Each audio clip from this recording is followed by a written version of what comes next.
Kasi may mga ano yan, may anniversary. Steve.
Sumainyo ang kapayapaan ng Diyos.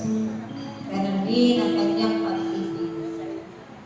Na ito ang nagpupuno ng mabubuting bagay sa bawat isa sa inyo. Ito'y napagsumikapan ninyong kahalagahan, kamtin at tanggapin sa inyong mga buhay ng buong kagalangan. Dahil nung una pa man, nakita ninyo na may Diyos. Subalit kulang pa ang inyong pagkakilala sa Kanya. Kaya sa panimula, kayo'y tumugon sa Kanyang panawagan. Doon, unti-unti, ninyong nakilala ng lubusan ang Diyos magpahanggang sa Kanya. Dahil hindi siya umili o humirang ang kanyang mga tagapaglingkod sa sanglibutan. At hindi niya pinababayaan na kayo'y manatili sa mga kaawa-awang kalagayan. At kayo'y ay manatili sa mga pagkakasala. Kaya upang ay takwil ninyo, tuluyang kalikuran ang inyong lumang buhay sa pamamagitan ng ating mahalagang bunga. Ito'y pinagkaloob ng Diyos sa bawat isa sa inyo. At ako rin ang naghahari sa ngayon sa inyong mga buhay.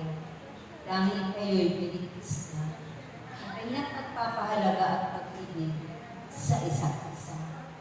Kaya ito ang kanyang pangarap.